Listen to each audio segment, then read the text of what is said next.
This is the Super Ugly Show. Showtime, Tuesday, 7:30 p.m. Eastern Time. Ready to rock and roll. Rock, how the fuck are you? How's it feeling? We're going to keep it real low tonight. We're going to talk about some real heavy topics.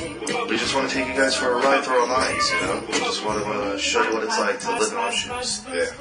Don't shove anything up your ass or do anything weird to your fucking pee hole or try to choke yourself out when you jerk off. It's not safe. No, it's not. Oh, that's politically correct. Yeah, I don't care. Super Ugly Show, Tuesday night.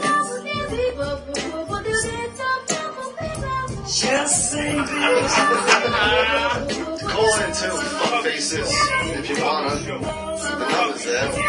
So, there's that. See, now people, they get this view of me that, this mean-spirited person, but, you're this asshole. You remember, it's a character for the show. The biggest outside of here, I'm charitable. I check in on people. John doesn't have a lot of people. You told me in 2 fucking weeks. What are you talking about, dude?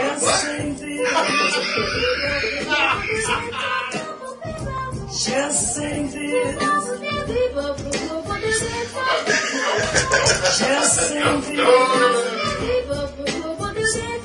And we can end it there. We don't need to see that fucking curmudgeon who called in sick today. Not even sick. He needs rest. I need my rest. Can I take a rest? Hits me up, Richie, by the way, and says, how about we skip tonight? Skip isn't in my vocabulary when it comes to the Super Ugly Show, people. All right? You people expect something from us every Tuesday night, and damn it, you're going to fucking get it every Tuesday night. Come hella high water. And that's why they call me the workhorse of the fucking brand and Super Ugly Show, because I am always here on Tuesday night to give you live entertainment. And since that fucking bum Dick isn't here, I have a buddy of mine, a Mr. Mill Hustles, on the phone to assist me through tonight's episode. Mill, how are you, pal? Say hello to everyone. Hey, what's going on, y'all? Now, how's it going? Well, not y'all, you. Yeah, me.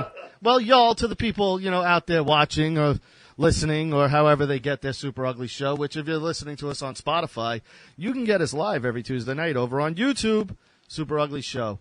Search us out, subscribe, hit that notification bell. We're live every Tuesday night at 7:30 p.m. Eastern Standard Time. And as you can see, we take phone calls. You can write in the chat. You can, disrupt the chat and get thrown out of it like a bunch of people do almost on a weekly basis. So, Mill, are you got anything to promote, or are you just a regular guy?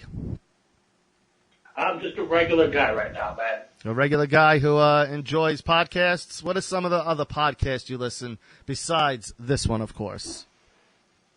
Well, all the Russo brand ones, of course. I'm an OG member. All of them? Pretty much them. Most of them. Most of them. All right. Well, what are the ones you listen to? This one, of course. Of course. Lions, Tigers, Bears, and Disco. Which seems to be the number one show on the brand. Except for maybe castrating. And yeah, castrating's big. So I'm assuming you listen to castrating as well?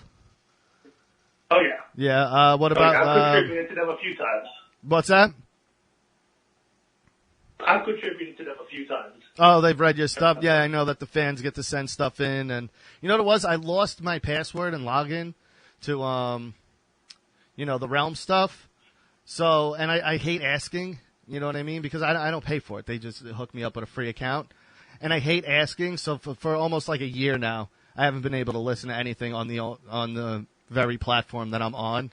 But, like I said, I just hate being like, I've lost my password. Can I have, it's like, whatever. It is what it is, But what else? What else? I was in the same situation. What's that? Since they have like 4 different websites now. Yeah. Yeah, I lost my password as well. So yeah, but it's like I'll just support. Is the Realm website still basically the same, or did they change it around at all? I haven't been on there. No, I checked it 2 days ago, and it's still the same. Still a little outdated, but I'm sure they'll hook it up. Yeah, they need to. And still can't get your mug on the damn poster. Was that you, David Turner, who was on Twitter bitching that we weren't on the poster? I fought that battle with Vince. You know, it is what it is. I'm over it. I'm not gonna, complain about it. I'm just happy to be here at this point. Like he gives us an outlet. He gets us out there on Spotify and all those other platforms. Honestly, to even do that is more than enough. You know what I mean? I did bitch in the past though about not being on the poster, but in the grand scheme of things, after everything, me and Vince talked. I was like, whatever. It is what it is. You know what I mean? Like, what are you gonna do? But I have a quick question for go you. ahead. So, y'all joined the brand a little after I did. When I was there at the beginning. I was the original guy doing all the shitty graphics. Mm-hmm. How did that connection come about? Oh, well, my wife is Vince's not blood niece, but niece through best friends. Like, my wife's father and Vince grew up through childhood, like childhood best friends, all the way back to the Bronx, I believe they're from. Either Bronx or Brooklyn, I forget. They're from one of those boroughs, but they grew up way back from then. And, my wife's father passed away before even me and her got together. And, so Vince would check in now and then, again, he's very close with the family, but he's in Colorado. You know what I mean? So it's not like there's much he could do except, check in and, see how everyone's doing. And, Vince gets this bad stick. I'm going to get back to your question in a second. I just want to say something about Vince. Vince gets this reputation because all they see of him or all they've known of him was the TV persona, was whatever Jim Cornette said or whatever his shitty fans said about him. Anyone who knows Vince, he's the sweetest, nicest, can't be more willing to help literally anybody he can. Like, he is one of the best people I've never met, but no. Because I've never met him in person. I've only had a relationship through phone calls and texts and, stuff like that. And, we video called before, of course, on the show and stuff. But he has gone so far out of his way to, he doesn't have to put Super Ugly on. We have no business being on the brand to begin with. Like, we're so different from everything else on there. Everything else is somehow wrestling oriented. And then all of a sudden it's Super Ugly. And it's like, why are these guys even here? You know what I mean? And that's why, because Vince is that fucking great of a person. Like, to take two guys he's never met off the strength of just, it's my best friend's daughter's husband. And that was it. And he was like, hey, you want a platform? Send it in. I'll put it on. And that's how it pretty much went. We were doing audio only. It wasn't even on SoundCloud. It was somewhere else. And we maybe did a handful of shows like that before we got in touch with Vince. And he was like, no, you got to do video. And that's when we did the whole YouTube and video aspect of it. And, that's pretty much where we are. The funny story is, though, I'm with my wife a few years before I even knew that Vince was like a part of their lives. You know what I mean? Like, my mother-in-law one day just very casually was like, oh, Vince likes wrestling. And she knows I like wrestling. Well, like I said, we've been together years at this point.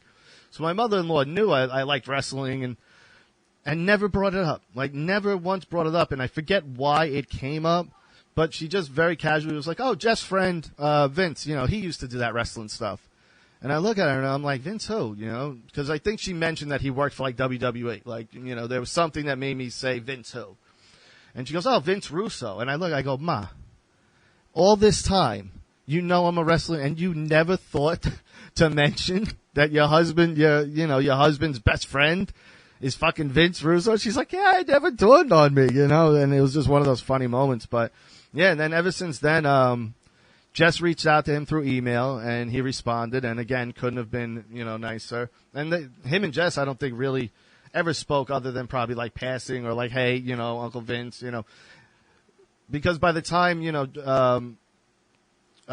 my father-in-law had the kids and, Vince had his kids, Vince was living in Atlanta or he was, in wherever doing WWE stuff. Like, they weren't really close in proximity together, but they were still always very close, like brothers. You know what I mean? Like, super tight.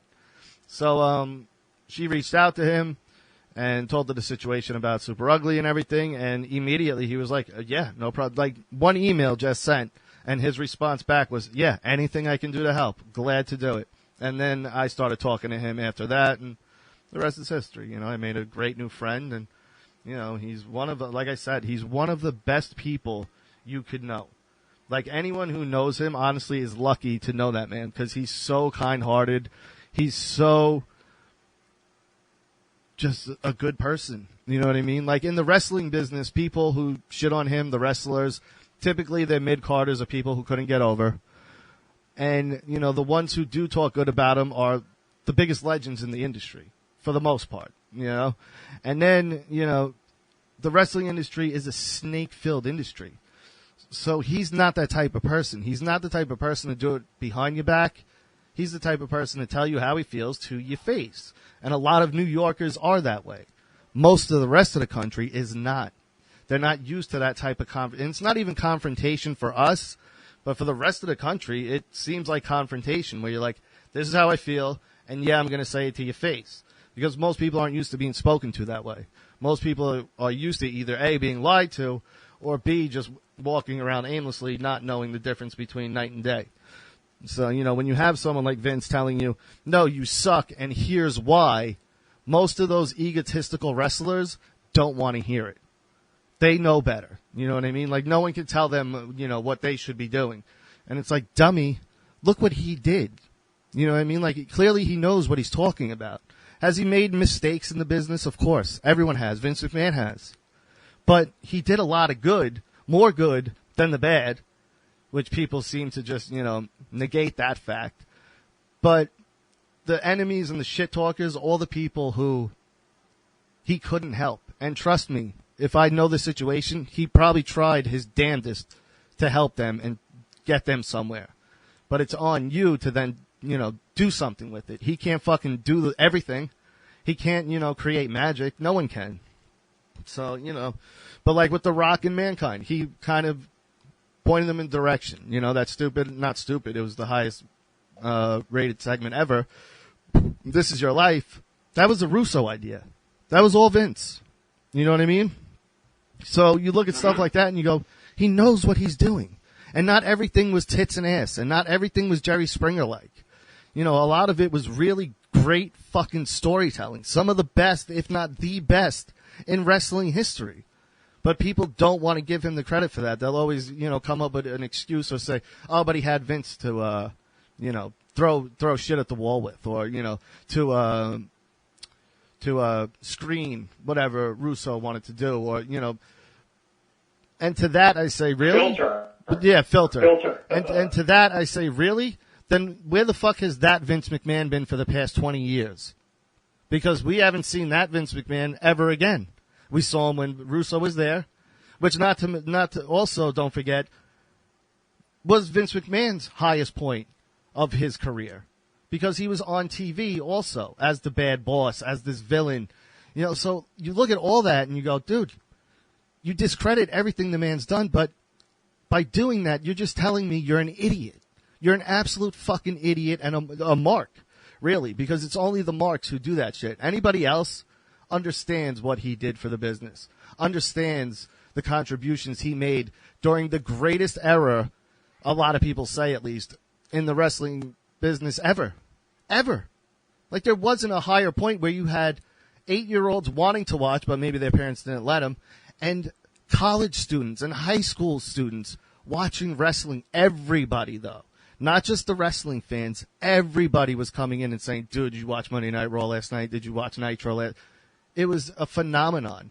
And the NWO maybe started that phenomenon, but Russo and the Attitude Era took it and fucking ran with it all the way into the end zone and past it. So, you know, I love Vince, and the people that shit on him, I'm always there to, you know, fight the good fight with him or for him if he's not around doing it himself, because he deserves it. He's nothing but a fucking amazing, great guy. He really is. Yeah, he's done a lot for me as well. I actually met him off of a cold email. You know, I was always a fan of his. Yeah. When we first saw him at Nitro, and I just said, hey, man, I know you're restarting your whole podcasting, because I know he had that whole issue with the guy before that locked him out of everything. And I said, hey, if you need graphics, I'm not an excellent graphic designer. I just need practice, and I'll do it for free. Yeah. And he's like, yeah, come aboard. He hit me. He shot me a follow on my old Twitter account. Mm-hmm. And that relationship with Russo sparked a lot of good opportunities for me, man. Yeah, because a lot of people, anyone with a brain in their head, understands and respects what he did. Anyone who wants to listen to Cornette or listen to, the marks who think he killed WCW, which I'm not going to go over that again for the millionth time. Look it up yourself. It wasn't him. He came in on a sinking ship and tried to patch a fucking gaping hole that was unpatchable. You know what I mean? It was already sunk at that point. It's just the flag was still waving in the air, pretty much the only thing left, and he tried to save it, and he couldn't. But no one could have in that position. There's not a single person on the planet who could have came in and saved WCW at the point he came in. So, and it was Brooklyn. Jess wrote in the thing here. Let me see. I thought I saw something that someone wrote. He used to help so many people going through tough times. He helped Jeff Jarrett's wife when she had cancer years ago. That's what I mean. People just don't understand what a good person he is. And me, as someone who knows him personally, not that I have this amazing, talk every day relationship, but, I talk to him maybe once a month, every other month. And when we talk, it's not just, hey, this is the deal. And, we ask each other how our lives are. His niece is my wife, his, nieces are my kids. And, so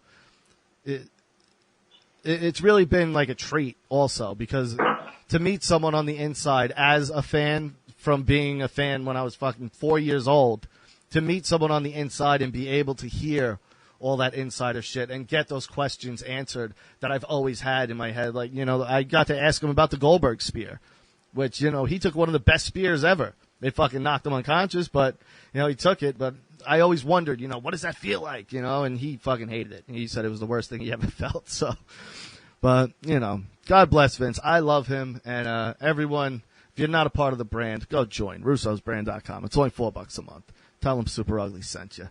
All right, let's move on from that. You got anything else you want to ask? I mean, you're the guest here. If you got anything you want to ask me, or, any questions you might have had or anything like that, let's get them out. If not, I got a few things we can go on to. Oh, we can move forward. All right, cool. Are you a Sopranos fan? I'm going to assume yes. I mean, you're a male in America. Yes. Yes. Have you seen the trailer for Many Saints of Newark? I have not, but I heard about it. Oh, my goodness. Oh, my God. You know what? I'm going to talk about it right now. Go watch it right now while I'm talking about it. It's only 2 minutes long. All right? Okay. Is it cool? And then when you get back, just, interrupt. Just say, hey, I'm back. You know what I mean? But I'm going to talk about it real quick, and then when you come back, we'll talk about it together as fans, and, I'll see what you think. I'll just give people kind of an idea of what you see in the trailer if they haven't seen it yet. Cool. All right. So, The Many Saints of Newark is the prequel to The Sopranos, which I don't know how many of you out there are fans. I mean, who wasn't a fan of that show? It's the greatest fucking thing ever to hit television.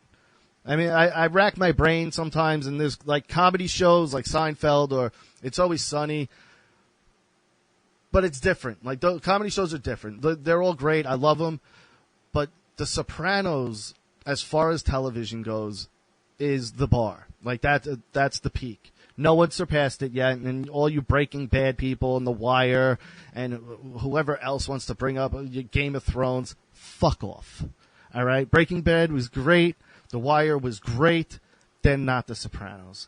The Sopranos was perfect. And, there was those kind of slower seasons, season 4 and 5, where people were like, oh, what's going on? And some people were a little iffy about those seasons. Go back and watch them. That's all I'm going to say. Like, you just go back and watch them, because if you watched them on the first run when it aired on Sunday night, the expectation was so high every week for it to be such a masterpiece, and they were, for the most part. They all were. But you had such high expectations coming in every Sunday, especially after season 3. Like, season 3 ended on such a fucking bang. Like, season 3 is the best season as far as I'm concerned. So following that up, there was so much hype leading up to 4, and then 5 took forever to come out. So those seasons, are a little slower. There's not as much maybe blood or killing, but they're fucking phenomenal as far as the writing and the acting. Edie Falco in that show is arguably the greatest acting we've ever seen. When the Russian whore calls up Tony's house and she answers the phone, and this is now years into the show, and she's, I used to fuck your husband, and she hangs up the phone, and then Tony's in the hallway, and she comes out and she's crying, but that sob where like you're trying to catch your breath. Think about that.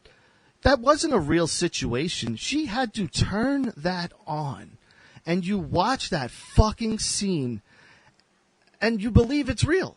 Like, as far as what she's doing and what she's going, like, for someone to pull that out of them, I can't even, like, begin to fathom how someone does that. Like, it's incredible. But everybody in the show plays their parts so well. Think about how many people got nominated for Emmys for it. Pretty much everybody, except for probably Sil and Paulie. But everybody was getting nominated for Emmys. The show's winning Emmys as far as writing, directing, and outstanding show every year. It's a masterpiece. An absolute masterpiece. And when it ended, we were like, fuck. But we always had that, well, we don't know exactly what happened. We don't know if Tony died. We don't know if he lived. So there was always this aura of maybe it can come back somehow or in some way. And then James Gandolfini died. And everything, any hope you ever had of maybe seeing Tony Soprano again vanished with that. Well, now come to 2021. And David Chase. Good trailer. You watched it? I'm literally right up to the point of talking about the trailer. I was just sucking the show's dick for about 2 minutes. So, because honestly, where does it rank as far as shows on your list? As far as drama goes, top 10. Probably not. Yeah, top 10 definitely. Top 10. As far as top 5? Yeah. Top 3. Top 3. What would you put over it? Let's see. See, that would probably be my number 2. What's number 1? Let me guess, because there's very few shows that people bring up when it comes to beating Sopranos. I'm going to say 3 shows, and let me know if it's one of them. Breaking Bad, Game of Thrones, or The Wire. Probably, for me, it would be The Wire. The Wire, number the 1. Reason being, this is why. Because I come from a background like that, not the wearing a wire shit, but that kind of environment. Yeah, that hood. Yeah. Where are you from? I'm from Florida. Florida? What part? Oh, my God, Florida. Jesus, we all know how Tampa. fucking nutty that fucking place is. What part? So, but here's the thing about Florida. In Florida, and I'm going to circle back to something you said earlier. Mm-hmm. In Florida, half of everyone in Florida is from New York, and the other half is related to someone from New York. Yeah. No matter who you are. Yeah, and you mentioned earlier how Italians, from New York especially, they are, some people might consider it confrontational, or maybe even to a point, what's the fucking word I'm looking for? Oh, whatever. Aggressive. But yeah, they're straightforward. No, the word's not aggressive. I can't think of the word right now. I'll think of it later. But yeah, so I appreciate that. Yeah. But that to be bullshit. You know what it is? People who understand life, like really understand life, do. The people I've met, abrasive. In other states. Abrasive is the word. What's that? Abrasive is the abrasive, word. yeah. Which I was going to say brash, abrasive. But most people I've met in this world who are, hardworking people, who, don't expect shit just to happen. Like a lot of people live in that world. Like most people live in that world. But the people that I've encountered that don't live in that fantasy fucking America world, they appreciate it. Like I immediately end up bonding with them, like in a way where, they look at me and they respect where I'm from. And I'm not from the city. I'm from Long Island. But we still have that same, like fuck you attitude, because when you come from Long Island, you get shit on because you're not the city. You know what I mean? It's like, well, you're not in the city, you know, you're on Long Island. So now we have this chip on our shoulder like, fuck you though. Like, you don't know what goes on out here. We have shit going on out here. There's drugs and gangs and all sorts of shit out here that we have to deal with, that we, you know, it's just, we have houses instead of living in fucking, you know, an urban environment. So we have that chip on our shoulder. But most people that I've met outside of New York, I get along with really fucking well. But then there's those people that just look at Northerners that just don't like us just because apparently they're not supposed to. You know what I mean? Like, for some reason or another, somewhere in their life, someone told them, no, anyone from the North, fuck them. You know? So, and I think some New Yorkers up here get that stigma of, well, everyone in the South is kind of dumb and slow. You know? So, I come from both worlds. I was born in Texas. So I would always visit Texas. I was in Texas a lot all through my life. I'm actually going to move there in a few years. I love Texas. But I spent my whole life in New York. So when I would visit Texas, you know, I had friends down there, and periodically I'd go down there. So I'd go down there when I was 12, and then when I was 15. And I would, you know, kind of be all different stages every time I went down there. But every time I went down there, I'd hang out with my friends. And the people I didn't know, I'd end up in this fucking circle with all of them asking me about New York. All of them, you know, asking me to say fucking certain words, which would always piss me off. And I'd look at them and go fuck yourself. I'm not a fucking circus monkey. Eat shit. You know what I mean? Like, I'm not going to say ball and water for you because you think it sounds funny or cool or whatever the fuck you think. Eat a dick. So anyone from the South, don't do that to a Northern person. I've never met a Northern person meet a Southern person and go, say this. You know, like, it's just stupid, for one. And for two, it's like, fuck you. Like, I'm not here for your amusement. You know what I mean? And that immediately tells me what kind of fucking person you are. You're a shitty person. You know what I mean? You don't treat a human like that. It's just fucking, it was always weird to me, and it would always piss me off. But, so, you know, I would go there through periodically all these times. So I grew up in the South, and, you know, like I said, there's people in the South that are Southern boys, and they're like anywhere else. Everyone has jerk-offs. You know what I mean? So there's jerk-offs down there, but for the most part, you know, working class Joe, and, you know, from Texas, Nebraska, New York, New Jersey, you'll get along just because you respect each other for, you know, what you do and who you are, you know. But I lived in Texas a while myself. What part? Laredo and San Antonio. All right, yeah, I'm a Houston boy. Hey, H-Town, baby. I worked in Houston while living in San Antonio. Yeah. I love Houston because you could make a lot of money out there if you hustle, but I just hate the traffic. That's the only thing. yeah, and a lot of people don't know what the fuck they're doing out there as far as driving wise either. Like one of the times I went out there, last time I actually flew out there, because the last time I went down there this year, we drove down because of the pandemic. But the last time I flew down there, we get off the plane, we leave George Bush Airport. I think it was the Bush Airport. We come out, and we're making, you know, a left turn at a heavy intersection, and a woman in front of us is doing the same thing and just drives right into the person. I mean, there was no reason for it. Not like, literally just drove right into this guy, just smashed him. And I'm like, what the fuck was she paying attention to? Like, we were all in the same lane. Everything is as should be, but for some reason, she just smashes into this fucking guy and then took off, of course. But I've seen shit like that in Texas all the time. People just are so relaxed down there to a point where sometimes it's like, bro, you need to fucking wake up a little bit. You're driving, asshole. You know what I mean? We were down there during that storm. They had that little ice storm.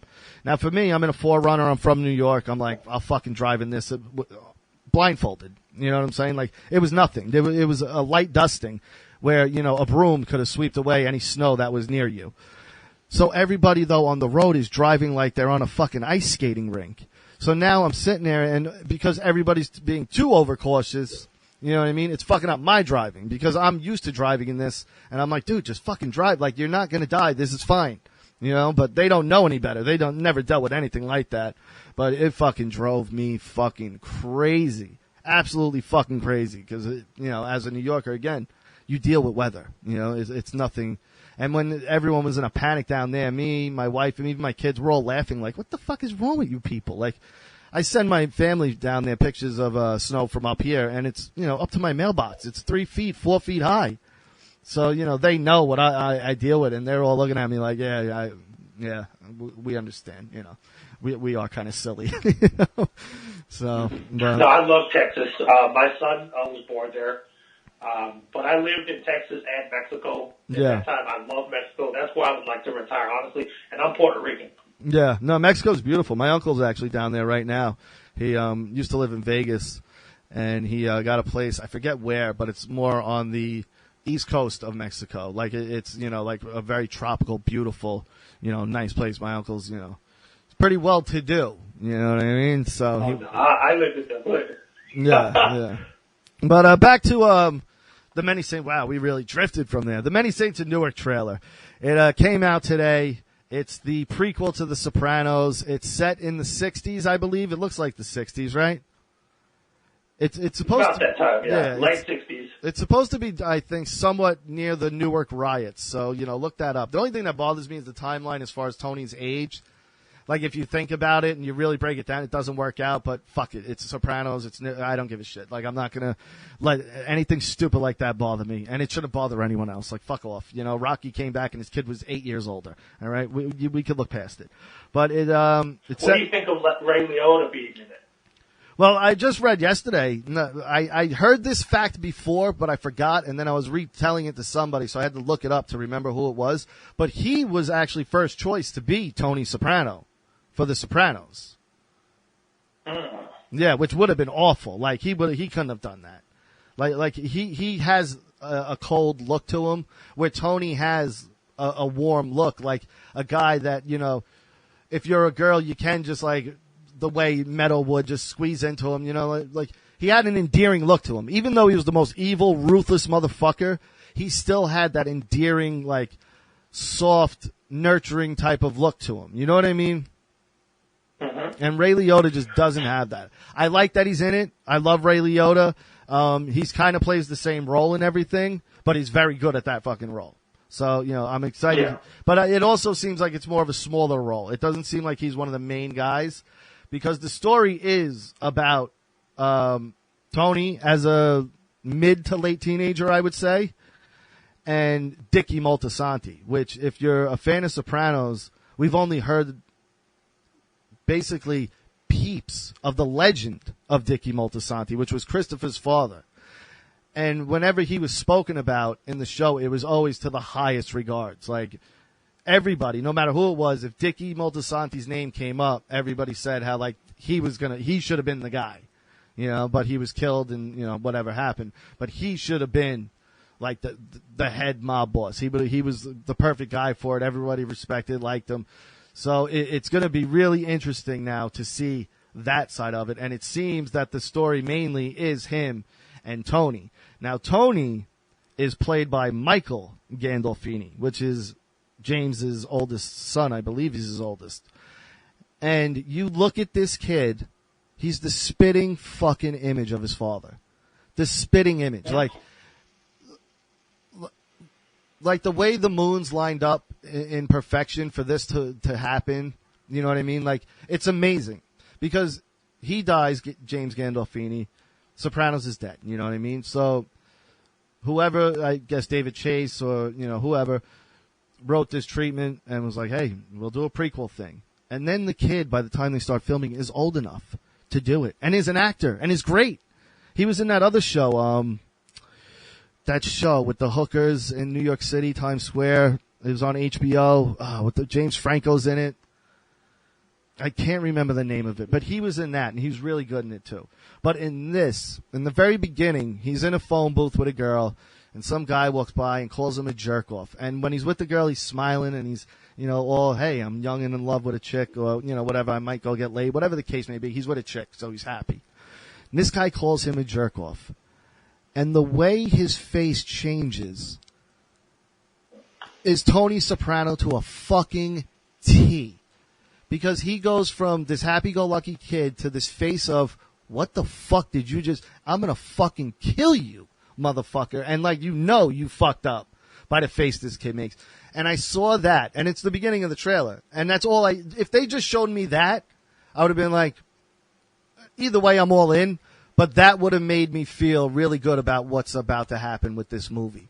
And then the rest of the trailer just is fantastic as well.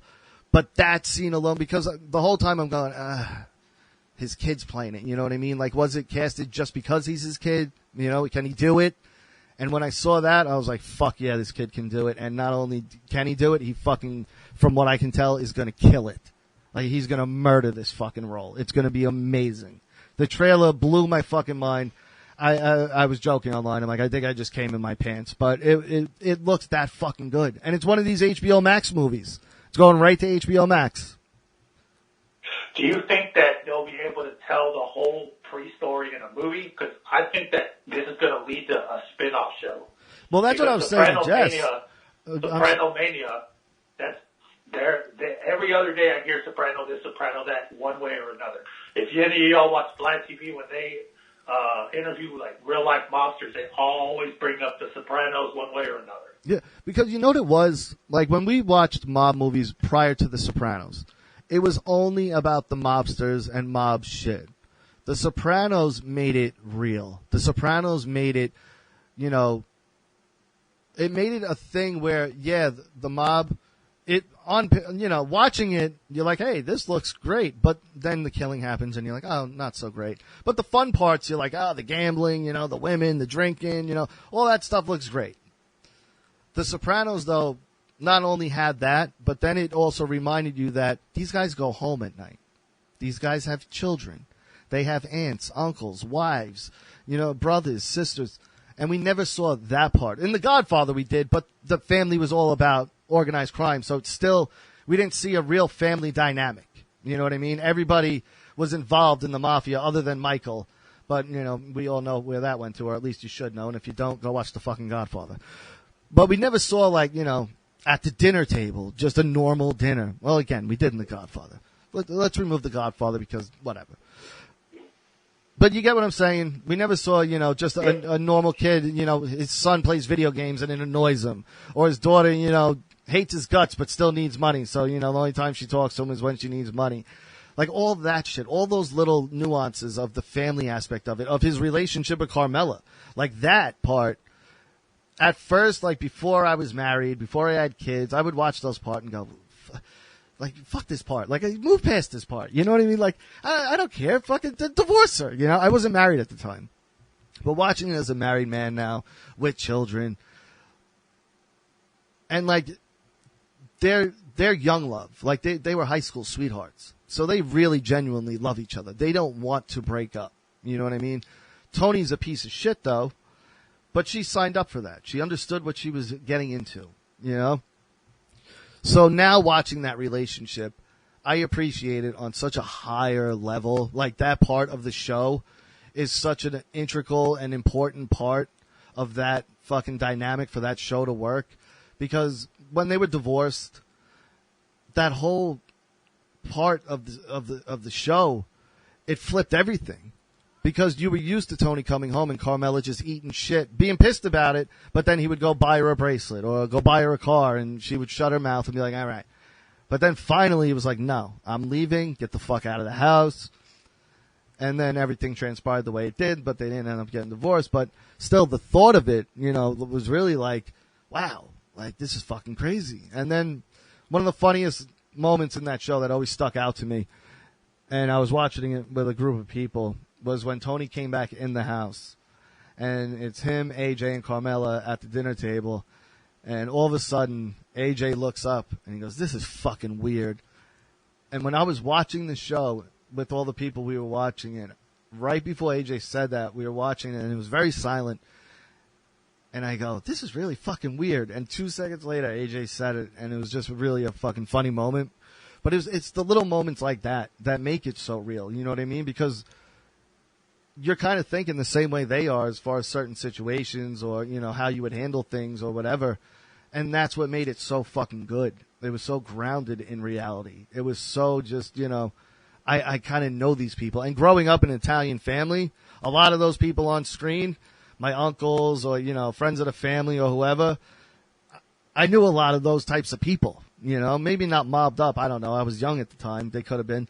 But I knew those types of fucking old school guineas. You know, they don't really exist anymore, but it was a way of life that was so different and so just so cool though too. You know, like I said, not the mob and the killing part, but just that old school Guinea mentality. Like it was such a cool era and such a cool way of life. Like I look at it and I go, you know, people, everyone shits on everybody's, you know, background or whatever. You know, people make fun of blacks if you're not black, or people make fun of Hispanic if you're not Hispanic. But the Italians, for the most part, always got a pass. Like the blacks always got along with the Italians. Hispanics typically got along with the Italians. The only people who didn't were the Irish. And here's why. Because the Irish came to America before the Italians. They were the first, like, real big, heavy immigrants of the 1800s. So when they came in, they were the first type of, they were treated horribly. They were treated like, you know, almost as bad as black people, just not slaves though. Like they were dirt. They would get spit on, they would get shitted on. And, you know, they came here and did whatever I honestly don't even know what their contribution was. What, they law enforcement firefighters, I guess. So when the Italians came, they were like, hey, we were here first, so now it's our turn to get to treat you like shit. But we're special people. We're amazing. We built Rome. You know what I mean? Caesar took over the fucking world. We were top dogs of this, and we were the tiniest fucking country. And we ran shit. You know, you look at Rome and you know, the Vatican and all that shit, the shit Michelangelo did. It is the most amazing craftsmanship you've ever seen. And it was done before machines. You know what I mean? Like, that part blows my mind, that these guys did it before machines. So when the Italians came here, they already had that hard work ethic. But they also had that we're all together. Like, Italians, you know, if we're in the same neighborhood and you ain't eating and I am, I'm going to make sure you're eating too. You know what I mean? Like, we never let anybody else fall. We always picked each other up for the most part. The Irish weren't that way. They were, you know, every man for himself type of situation. So we advanced so much quicker than the Irish did here, where we became politicians. We built fucking New York City. You know, you look at New York City and, you know, anything that was built prior to, let's say, 1980, it was most likely built by majority Italian crew. The way we organized crime is, you know, it changed the game. You know what I mean? Like, no one did it the way that we made it glamorous. We made it look fun. There's movies, multiple movies, television shows about how fucking amazing the Italian mafia was, which at first it was more of a police thing when you couldn't go to the police, or, you know, the police wouldn't do anything. It was more of a helping hand. Of course, you would owe a favor, but still, it was more in a positive light. And then as time went on, you know, with prohibition and everything, it got really dark and ugly. But we advanced quicker than them. So the Irish hate us because of that, because we were supposed to be the bottom of the barrel, and we were for about 5 minutes, and then it was like, oh, no, you're still where you were when you fucking got here, and look at what we're doing. You know what I mean? Like, fuck you. So the Irish hate us because of that, I'm pretty sure. But fuck them anyway, the Irish. But yeah, Many Saints of Newark looks phenomenal. I'm excited. Can't wait. And that's really all I got to say about that. There was Are you going to watch it and do a watch along, or just like watch it and do a regular review? I never do watch alongs. I'm a movie fanatic. Like, if you could see the wall directly across from me that I'm looking at right now, I have custom built shelves with all my DVDs and Blu-rays, and it's over 1,500, you know, and legit store-bought, no bootlegs, no, I don't put those in my collection. I have some of those, but they're thrown about like in a drawer wherever. But I have a vast collection of movies that, you know, range from Little Mermaid to fucking I Spit on Your Grave. You know what I mean? So I'm a huge movie buff. When I watch a movie, especially a movie that I am dying to see like that, leave me the fuck. I'll go to movies by myself, the movie theater, by myself, because I don't want people bothering me when I'm watching a movie. You know what I'm saying? Like, that's what we're doing here, right? I thought we agreed we're all watching a movie. Why are you talking to me? Like, I'll get really fucking annoyed. So a movie like that, I'll watch downstairs. You know, I have a nice projector. It's, you know, not too high end, but it's not low end either. It's, you know, over a couple G's, you know, but it's not one of those crazy $10,000 ones either.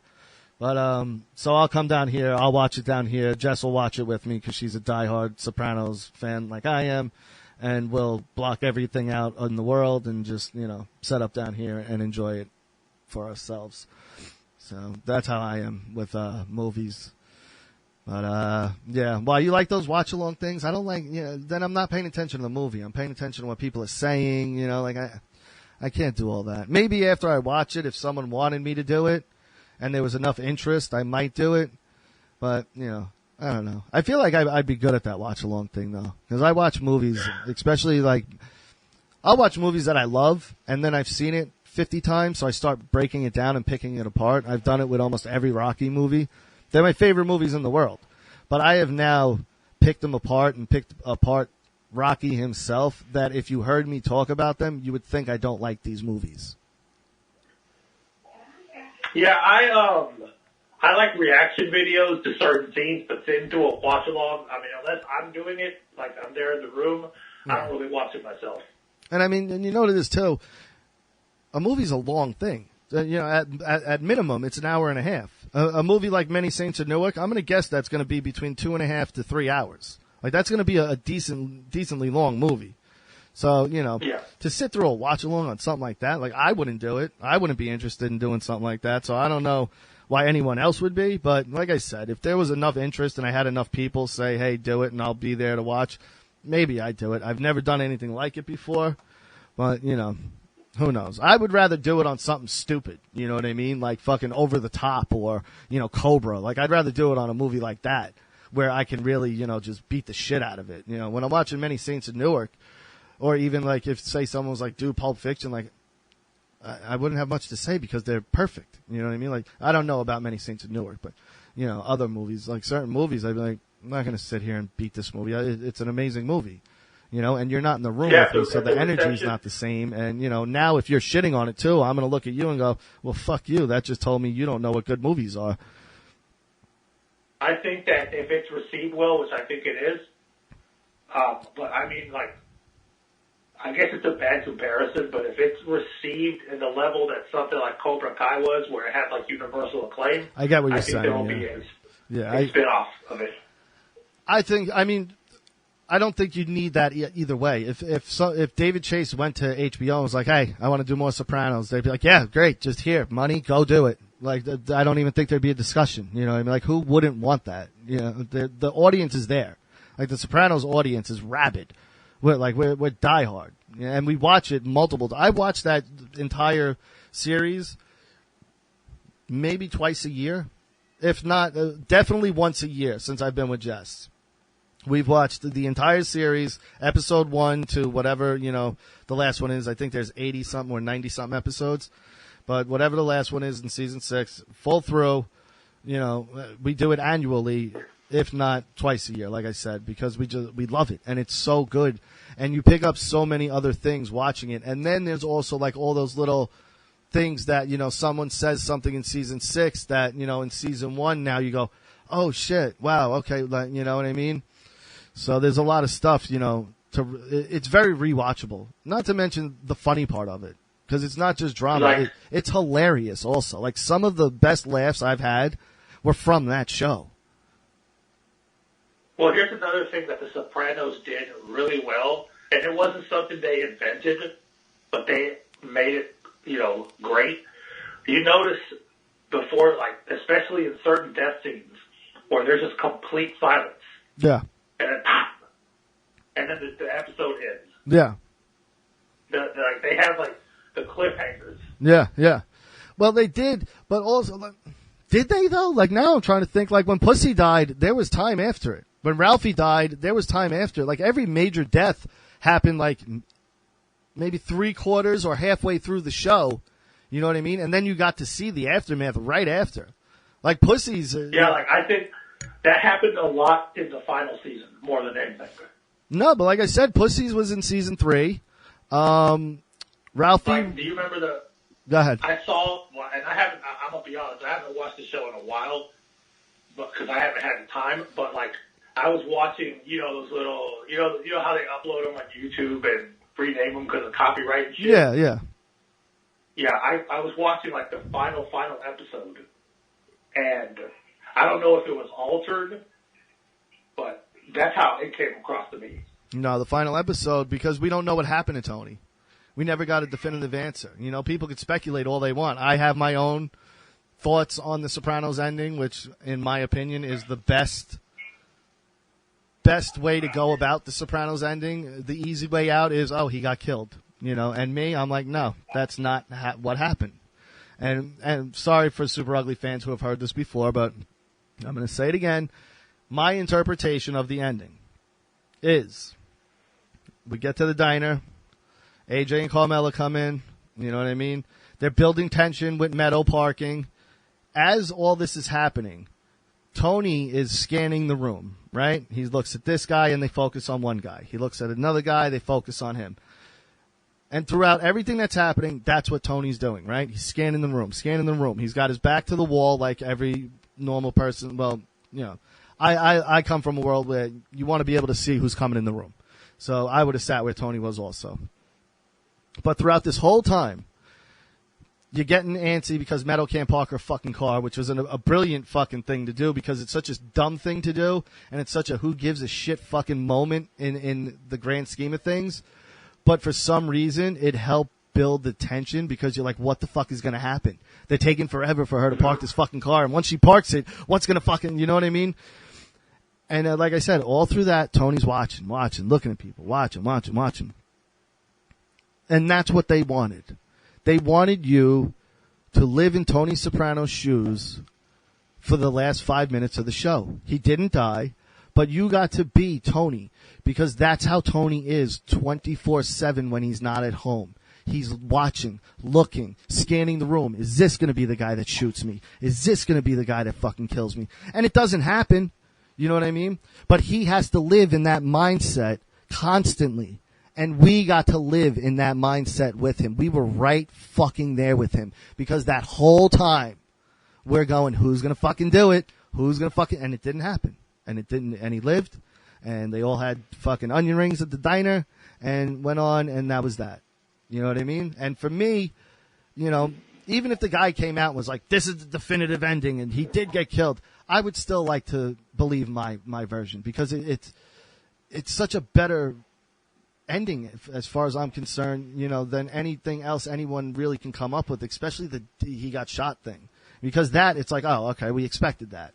But my thing is, you know, it's a little thinking outside the box, but when you go back and rewatch it, you'll see how right I am. You know what I mean? Like, especially the first time you were watching it. Now that we know what happened, you know, you go back and rewatch it, you know, you have to rewatch it and remember the first time you watched it. Like, you can't rewatch it now and seen it 3 times and go, well, what the fuck is he talking about? The first time we were watching it, that was the feeling you had. When the screen went black for a few seconds before the first words came up, everyone ran to their TV like, what the fuck? We all had that same moment. You know what I mean? And we all, as far as I'm concerned, got to be Tony. We got to live in his shoes. We got to be in his head and see, you know, the way he thinks about everyday normal situations. To anybody else, you're just sitting in the diner having dinner, not thinking about anything remotely close to what Tony has to think about. You know what I'm saying? So the writers and everybody gave us that moment of, you get to be Tony for this last 5 minutes. You get to see the way his mind works. As far as, you know, even something as easy as going out to dinner with his family. How for everybody else, that's such an easy thing. You know, let's go get dinner, that's it. For him, it's like, all right, let's go get dinner. Well, I don't know if I can go to that fucking restaurant. Someone in that neighborhood doesn't really like me, they might see me. Or, you know, whatever the case may be, but there's a million things running through his head just to go get fucking dinner with his family. You know what I'm saying? Oh, yeah. Yeah. So, but, and that's why that show was so fucking great. There's so many moments like that people always question or talk about, you know, like the Russian in the Pine Barrens episode. Where'd he go? You know, did Adriana really get killed because it happened off screen and we didn't see a body? You know, like there was all these little things that they kind of kept you with that are better unanswered.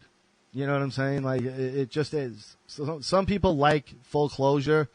Like me, I'm not that person. Like I always like of a trilogy, I always like the middle movie where it ends on a bad note, where it ends with so many questions to be answered, where it ends, where you're leaving kind of like, oh fuck, like holy shit, that's fucked up. Like when you left Infinity War, and everybody was snapped. You know what I mean? Like you had this feeling of uneasiness. Like you were like, what the fuck? Like what's gonna happen now?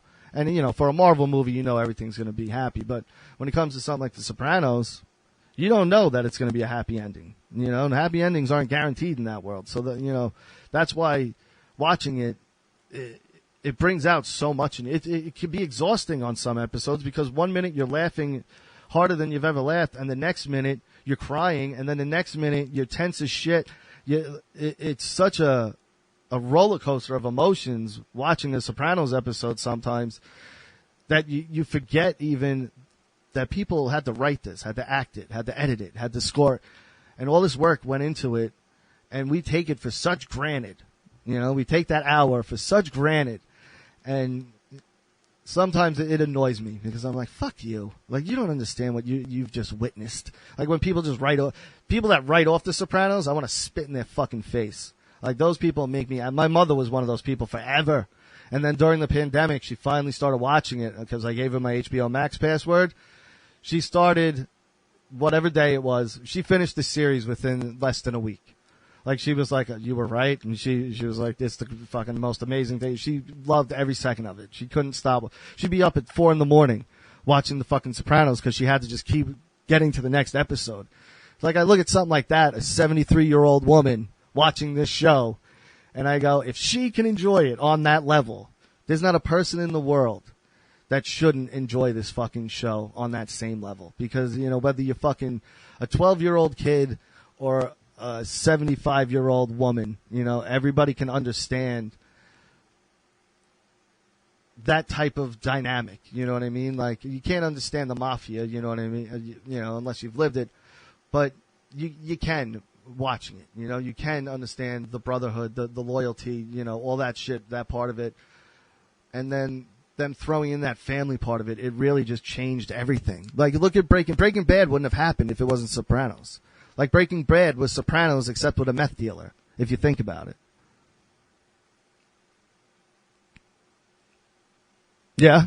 Yeah, I can see that. Yeah. I can see that. I mean, it is, because, it was more of a progression, because Walter White wasn't a meth dealer to begin with. He wasn't in the, like Tony, but Tony was in the mob from day one. From the moment he was born, he was pretty much destined to be in the mob. Walter White didn't have that, but once he started the meth thing, like, he became this ruthless person, but still would go home and make his son pancakes, make sure his son was all right. He was still that family guy for the most part. Towards the end, he really became a gigantic piece of shit. But, yeah, so go check out Many Saints of Newark trailer. It's phenomenal. I love it. I can't wait. And, like I said, it's going to be on HBO Max, too, coming this fall. So you don't even have to go to the theater for it, which is amazing. I love that. Another trailer that came out this week. I'm going to wrap up really soon. I just want to mention one other trailer that came out this week, and that was the Halloween Kills trailer. The second installment of the newest timeline of Halloween. Did you see the last Halloween movie? I did. It was amazing. I'm a huge Michael Myers Halloween. It's my top horror. There's no one better than Michael Myers. Halloween is the gold standard as far as I'm concerned. And this newest timeline they started, as a diehard, and very critical Halloween fan, it was just about as perfect as you can get. Like, people dog on Rob Zombie. I loved both his Halloweens. But by the time you got to Halloween 6 in the original timeline, and then you had H2O. H2O was all right, but Resurrection was just unwatchable pretty much. So this whole new timeline really is great to see. They're doing great with it. The new trailer is vicious. Like, Michael kills like 15 people in the trailer alone. So I'm just dying to see it. I fucking love they can make Halloween 1,000. I'll be there when I'm 98 years old, still watching Michael Myers kill people. It's one of my favorite things to do. So check that out. Yeah, Go ahead. Yeah, I like my favorite one, and it's also the first one I saw because I was like 15, 16 at the time, was H2O. And, one thing I liked about it, and I know it's cliche, but, they were basically trying to capitalize off the Scream Yeah, oh yeah. Yeah, it was a teen horror like Scream, like I Know What You Did. It was definitely in that same vein, but because Michael Myers is there, like if that wasn't Michael Myers and it was just some other killer that they came up with, that movie would have been another Who Remembers It. You know what I mean? But the fact that it was Michael Myers and the way they played it out so well, like with Jamie Lee coming back and, you know, all that stuff, and really erasing, like that pretty much erased 4 and 5 as far as I'm concerned, because Jamie Lloyd was not mentioned at all. So, you know, 4 and 5 and 6 did not exist in that world as far as I can tell. So it was cool to see them go back to, you know, a sequel from the original part 2, and now here's, you know, Laurie Strode 25 years later, and, you know, the fact that Michael found her and all that's kind of, you know, weird. Like, it was good. But, you know, you could watch it and definitely beat the shit out of it and pick it apart. LL Cool J's, you know, comedic parts. It's like, all right, do we really need, you know, the comedy act in this movie? It's Michael Myers. It shouldn't be funny. He's a mental patient who murders people viciously, which is why. Yeah, and here's another thing about it. Like, if you look at the old Halloween movies, you notice that the killing sprees are spread over days. Almost, well, you know, not over days, really. Over, like, it's usually, like, either October 30th into 31st. That's really it. It's usually spread over one day. Like, Halloween 1 was one day. It was just Halloween Day. And then Halloween 2 was the same night, but it went into November 1st, obviously, because, you know, I'm sure it was past midnight at some point in that movie. And then part 4... again, I think, if I remember correctly, is all just one day as well. And same with 5. Yeah, it's usually just on Halloween. Rob Zombies, though, if we look at those, because of the backstory, you know what I mean, happened over days, I guess, that part of it. But once Michael was an adult and escaped, it was still just Halloween night. Yeah, Rob Zombies had a much better backstory, the first one. Some people hate that because it ruins the illusion of why Michael was the way he was. Like me, yeah, I love the idea of he's just a maniac. You know, like Jason, Freddy, they're monsters. You know, that can't happen. Michael Myers can fucking happen. A guy can break out of an insane asylum, grab a knife, and stab the shit out of you. Absolutely can happen. And you've seen people in that capacity take pain very differently than a normal human being. So everyone's like, yeah, but he gets shot and this, that. And they always explain it pretty well, how he recovered from it, you know? And a guy his size, and it's not unheard of for people to survive the things he's been through. You get what I'm saying? So that's why, like, with Michael, it was always mostly grounded in reality. Then in part 5, they started the whole Thorn thing. But I'm sorry, go ahead. You were saying about Rob Zombie's movies. Yeah, I honestly have not seen part 2 fully. Like, I just can't get into it because I love the original part 2. Yeah, but I might give it a shot. I might, give it a shot. Here's the thing about Rob Zombie's Resurrection's up, unwatchable. It's unwatchable. It's a pile of horseshit. But here's the thing with Rob Zombie's part 2. And there's people that love it like me, and there's people that despise it and think it's the worst thing ever. My thing about it is, for one, we got a very different Michael. A very different Michael. He makes noise. We see him without the mask a lot. He's a homeless drifter, which, if you think about it, that's what Michael would be.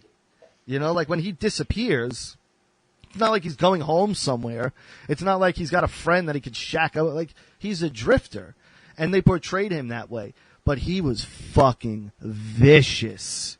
It was the most vicious and brutal we've ever seen Michael Myers. Take away all the dumb mom stuff. That part, you know, it's a little goofy. You know, he's got to shoehorn his wife in every fucking movie he makes somehow, so he shoehorned her in that way. Take away that part. But you look at Laurie's progression from part 1, she's a sweet, innocent, you know, high school student. And then part 2, and you're seeing her dealing with this trauma of what she's gone through. Like, we've never seen that before. You've never seen the victim from Friday the 13th, you know, the next year, and see the trauma, you know, the nightmares they're having, you know, going to your psychiatrist or whatever the case, the relationships you've had that now, you know, are tarnished, or, they can't understand what you've gone through, or you're just a different person. You're more aggressive. You're less trusted, whatever the case may be. But you watch Lori in that movie, and she's a completely different person from the person we saw in the first one. And it's things like that I appreciate, that I go, he tried something different. And does it all work? No. Like I said, the mom stuff is stupid. That stuff, whatever. But the rest of it is really fucking good. The way Dr. Loomis becomes a rock star, and lets the fame get to his head and becomes like this kind of sleazy book-selling doctor.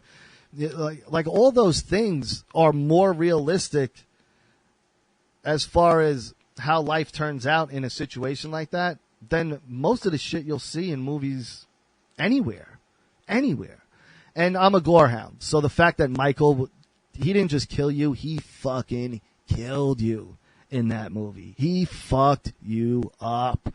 I loved that part of it. I absolutely loved it. So go back and rewatch it. I think that one deserves a rewatch, and I think it deserves another fair chance from most people. If you haven't seen it or you've only watched it the one time, watch it. Give it a fair chance. I think it translates better when you go in there with less expectation, because after Rob Zombie's first Halloween, again, there was people who didn't like it, but a lot of people did.